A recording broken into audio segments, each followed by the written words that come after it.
جب تک کوئی آدمی شرک سے نہیں ڈراتا، توحید کی طرف نہیں بلاتا، اس کی دعوت جو ہے انکمپلیٹ ہے، ادھوری ہے، اسمپورنمینی، سمپورن نہیں، اسمپورنمینی۔ الحمدللہ والصلاة والسلام علی رسول اللہ۔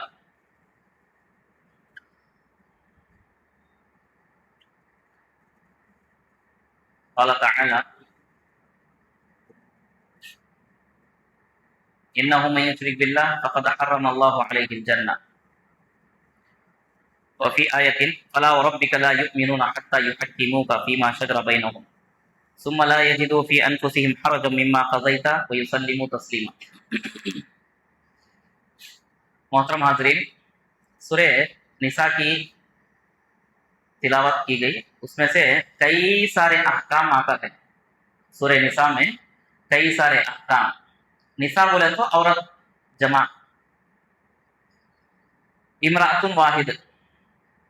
اب اس میں عورتوں کی فضیلت کے لیے بس یہی کافی ہے کہ اللہ رب العالمین ان کے مسائل بتانے کے لیے، ان کے احکام، ان کے حقوق بتانے کے لیے ایک پوری سورت جو ہے عورت النساء کے نام سے جو ہے نازل فرما دی۔ رشتے کون سے حلال کون سے حرام، یعنی کن سے شادی کرنا ہے کن سے شادی نہیں کرنا ہے، یہ اگر تفصیل سے اگر آپ دیکھنا چاہتے ہیں تو سورہ نساء آپ اٹھا کر پڑھ سکتے ہیں۔ اس میں تمام بحث، انسان مرنے کے بعد بچی ہوئی جو بھی وراثت آستی آدمی چھوڑ کر جاتا ہے، اس کی اولاد ہے، کتنی اولاد ہے، لڑکے ہیں تو کیا ہے، لڑکیاں ہیں تو لڑکے اور لڑکیاں ہیں تو کس کو کتنا دینا ہے، کیا ہے، یہ بہت بڑی لمبی گفتگو ہے۔ یہ بھی جو ہے سورہ نساء کے اندر اللہ رب العالمین بتائے۔ یہ اسلام کی خصوصیات میں سے ہے کہ اسلام انسان کے مرنے کے بعد بھی اس کی وراثت کو کیسے بانٹنا کیا ہے، برابر حق جو ہے اللہ رب العالمین نے قرآن میں بتایا۔ محاسن اسلام بولتے ہیں، اسلامیہ پرتیکتل، جس میں اسلامیہ پرتیکتل اسلام کی خصوصیات میں سے ہے۔ کہیں اور آپ میں جو ہے دنیا کی کسی اور کتاب کے اندر انسان مرنے کے بعد بھی اس کے جو ہے کیا حقوق ہیں یہ کہیں اور نہیں ملتے، صرف قرآن مجید میں اللہ رب العالمین نے بتایا اس کے اندر اس کو کتنا حق دینا ہے، کیا ہے، پھر کسی پر بھی ظلم نہیں۔ ہاں، یہ تمام بحث اس کے اندر ہے۔ یہ بہت لمبی بحث ہے، مختصر وقت میں جو ہے بتانا ناممکن ہے، بس 2-3 آیتیں میں آپ کے لیے جو ہے یہاں پر منتخب کیا۔ دنیا کے اندر اللہ رب العالمین کو ناپسندیدہ کام، اللہ رب العالمین کے ذات پر اٹیک کرنے والا کام اگر کوئی ہے تو وہ شرک ہے۔ اللہ سورہ بقرہ کے اندر سب سے پہلا حکم اگر کوئی دیے ہیں، کچھ دیے ہیں تو وہ اس کی عبادت کا حکم ہے، اور اسی آیت میں شرک سے بھی منع کیے ہیں، سورہ بقرہ کی آیت کے اندر۔ اور سورہ نساء کی اس آیت میں اللہ رب العالمین نے یہ کلیئر کر دیا، بتا دیا جو بھی اگر شرک کرے گا، انہ من یشرک باللہ فقد حرم اللہ علیہ الجنہ، جو بھی شرک کرے گا تو اس کے اوپر جو ہے جنت حرام۔ اب جنت حرام ہے تو دوسرا ٹھکانہ کیا ہے بھائی؟ جہنم ہے، ہاں، اس کے علاوہ اور کوئی بھی نہیں۔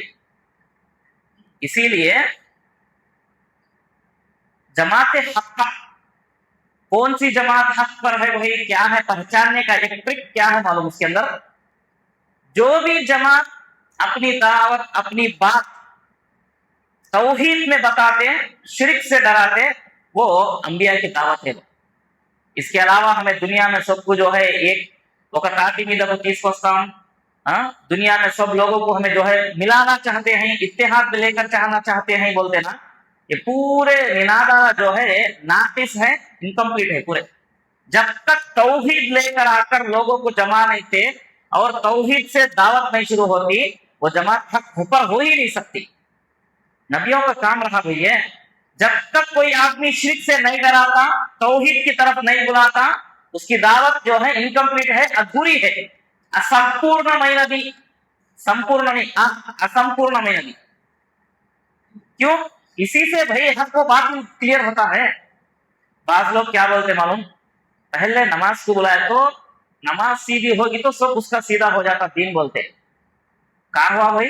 کئی سارے لوگ آتے ہیں زندگی بھر نماز پڑھتے پڑھتے چلے جاتے ہیں، توحید معلوم نہیں، شرک کیا ہے نہیں معلوم، کیا کرنے سے انسان اسلام کے دائرے سے باہر ایگزٹ ایک دم اسلام سے باہر چلے جاتا نہیں معلوم، گناہوں میں بڑے بڑے گناہ بدعت کیا ہے نہیں معلوم، ادھر نماز بھی پڑھ رہے، شرک بھی کر رہے، نماز بھی پڑھ رہے، ادھر بدعت بھی کر رہے، سب کچھ کر رہے، اس سے جو ہے خالص اسلام کی دعوت نہیں جاتی۔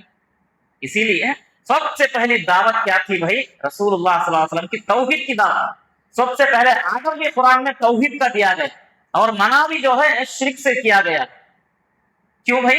یہ ڈائریکٹ اللہ رب العالمین کے ذات پر اٹیک ہے۔ ہندوستان میں کیا ہوا؟ جتنے بھی یہ حکومت ہندوستان میں جو چلی ہیں 800 سال تک جو بھی حکومت چلی، توحید پر کام کرے تو مساجد و مدارس توحید کے قلعے بن جاتے تھے۔ کیا ہوا یہاں پر؟ بزرگوں کی طرف دعوت، درگاہیں، شرک کے اڈے جتنے بھی بن چکے ہیں، یہ حکومت کے اندر یہی چلا۔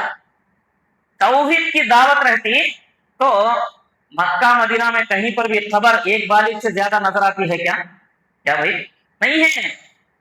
توحید نہ رہنے کی وجہ سے خبر بلند ہو گئی، خبریں بڑھتی چلی گئی، خبر جو ہے شرک کے اڈے بن گئے، پورے مجاوری شروع ہو گئی، سب کچھ یہ چھوا۔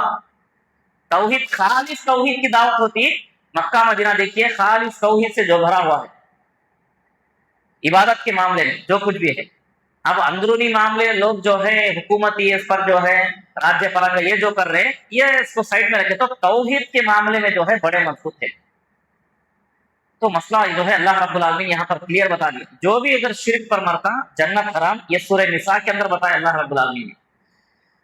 جو آدمی گناہ گار کافر جو ہے مر جاتا، ایسے شخص کو جو ہے جہنم میں کیا سزا دی جائے گی، یہ بھی سورہ نساء کے اندر اللہ رب العالمین نے بتایا۔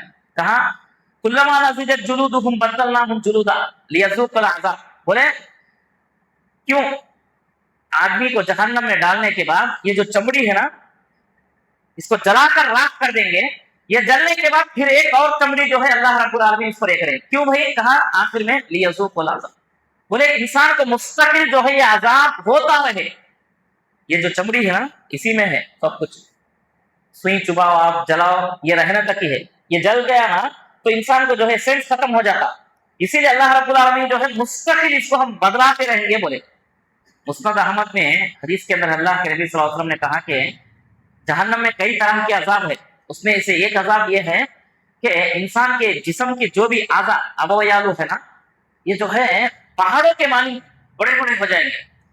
کیوں؟ عذاب کی ایک شکل ہے، بولے انسان کا دانت جو جہنمی ہوگا، جو سزا کے طور پر اللہ یہ کریں گے، یہ دانت بھی جو ہے پہاڑ کے مانی بڑا ہو جائے گا۔ بولے کلیئر حدیث کے اندر انسان کے کان اور جو ہے یہ گردن کے درمیان جو ڈسٹینس ہے، اس کو جو ہے اتنا بڑا کر دیا جائے گا کہ آدمی 70 سال چلنے تک کتنی مسافت ہے ویسی۔ اب کیا حساب سے ہے بھائی؟ یہ اللہ رب العالمین کی قدرت ہے، عذاب دینا چاہیں تو اللہ جس طریقے سے بھی دیں گے۔ کیوں اتنا سخت؟ اتنا یہ ہے کہ اللہ رب العالمین یہ سزا ہے، اس سے پہلے اللہ رب العالمین کا رحم و کرم خود بڑا کر دی۔ یہ عذابات سے جو ہے اللہ کا جو ہے کیا بولتے ہیں، اللہ اتنا جو ہے بے رحم ہے کیا؟ نہیں، یہ جہنم سزا کی جگہ ہے۔ رحم و کرم کا معاملہ اگر دیکھیں اللہ رب العالمین کا، تو جس کے دل میں ذرہ برابر بھی ایمان ہے اس کو جو ہے اللہ رب العالمین جنت کے محلوں میں پہنچا دیں گے۔ یہ چیزیں جو ہے اللہ رب العالمین سورہ نساء کے اندر بیان فرمائی ہیں۔ پھر ایک آیت یہاں پر آئی فلا وربک لا یؤمنون، دیکھو کوئی بھی آدمی جب تک اللہ کے نبی کی بات کو، قرآن اور حدیث کی بات کو عقل ایک دم فائنل ڈیسیشن نہیں مان لیتا، اس وقت تک وہ مومن نہیں ہو سکتا۔ بولے کیا واسطے بھائی آیت نازل ہوئی؟ اللہ کے نبی صلی اللہ علیہ وسلم کے پاس حضرت زبیر رضی اللہ تعالیٰ عنہ ایک مسئلہ لے کر آئے کھیت کے پانی کے بارے میں، پانی کس کے کھیت میں پہلے جانا کیا ہے بھائی، ایسا مسئلہ لے کر آئے تو اللہ کے نبی، ایک مومن اور کافر کا مسئلہ تھا وہ، اللہ کے نبی صلی اللہ علیہ وسلم حضرت زبیر رضی اللہ تعالیٰ عنہ کے حق میں فیصلہ سنائے کہ جو ہے ایسا کرو، یہ سچ ہے، یہ حق ہے۔ تو اپوزیشن میں جو آدمی تھا اس نے کہا کہ آپ اپنے صحابہ کی طرفداری کر لیے، آپ جو ہے اپنے آدمیوں کو دیکھ لیے، ایسا بول کے وہاں سے نکل کر چلے گئے۔ اللہ رب العالمین فوراً اس آیت کو نازل کرے